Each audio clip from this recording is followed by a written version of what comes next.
build out of the waste stream. I think that if you're talking about affordable and sustainable homes, a great place to start is where other people are throwing things away. That's how we roll in the hood, anyhow. So we sort of taken that approach after surviving Katrina and witnessing the rest of the neighborhood utterly destroyed, and seeing these aerial photos of the old neighborhood of like 4 shipping containers completely untouched in the middle of it. Okay, I'm not a rocket scientist, man. I was like, dude, really? What will I build out of that will survive a storm? And given the nature of climate change and what that's going to mean for the intensity of storms and the intensity of a lot of things, actually. And the increase in population and people now living in areas before where they wouldn't live, like Tornado Alley, and and floodplains. I mean, it's just going to happen more and more. Right. And so we really recognize that. I mean, Katrina helped us to, it was open a rude our awakening. eyes to that. And it's pretty hard to not recognize. Yeah. It's like, oh, you open the out door. Of your house, and we realized that we had to build differently than how we're building now. Number one, housing is way too expensive, and the stuff that they're building, won't last a storm. Totally. It barely lasts normal weather conditions for 20 years. You want motivation for real sustainable design? Yeah. Open the door one day and notice that the town is gone, and you will know right then and there that whatever we've been doing isn't working. that support each other, right? Okay. If you're an ecologist, you realize that every process supports another process. Right, and nothing exists on an island. Yeah. So that's what I mean, and the sense of not changing. Those relationships were built into nature to make sure that they were constantly adaptive, which you're talking about, constant change, and yet at the same time constantly stable. Right. Yeah. That's a great point, because one of the things that we look at when we look at sustainability, and we kind of look at it differently. A lot of people think that it's all in the building technology, and that's not the truth. It has to be economically sustainable. People have to be able to afford it, okay? It can't just be the rich people on the east side, okay?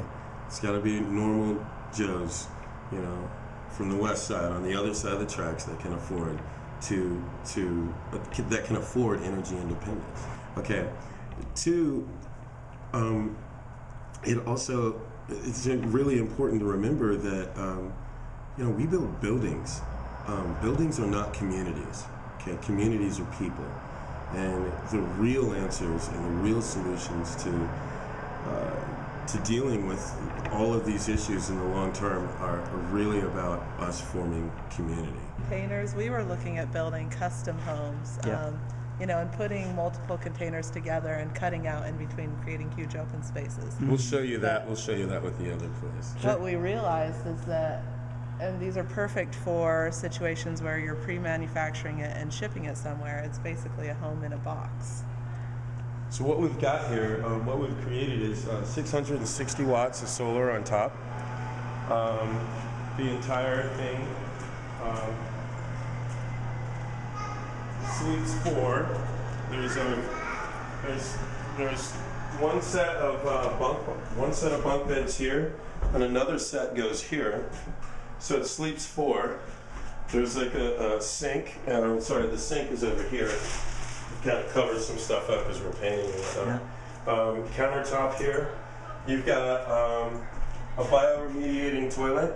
We're using effective microorganisms, EM1. The good folks over at EM1 sent us some bokashi. So we're figuring that we're actually going to be able to increase the efficiency of this bioremediating toilet probably between 25 and 30%, somewhere in that area. And it has actually a shower as well. And this kind of tends back to the problems of really dealing with disaster situations.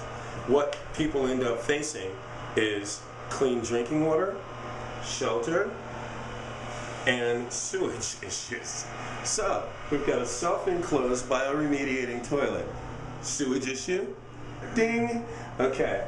We've created, I don't know if you can see this little guy with the blinking blue light.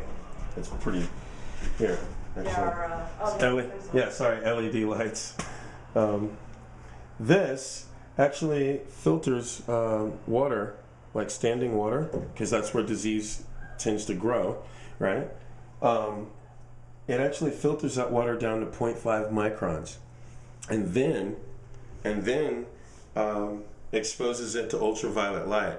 Now, on one single solitary charge, this one unit can pump between 300 to 500 gallons of clean drinking water. And we've included an induction cooktop. That's right. It actually runs on magnetic induction, and it's really efficient, so we can run the cooktop with the solar panels. And a microwave / convection oven that can also run on the solar panels. Right, and we also have a 12 volt refrigerator and freezer. All of this comes in this one unit, all packs up, ships out, can be on site. We can actually, and this is the great dream for this particular unit, is to be able to have some of these everywhere, you know, so that like literally within like a 24, 48 hour period, we can get real help for people on the ground in disaster situations.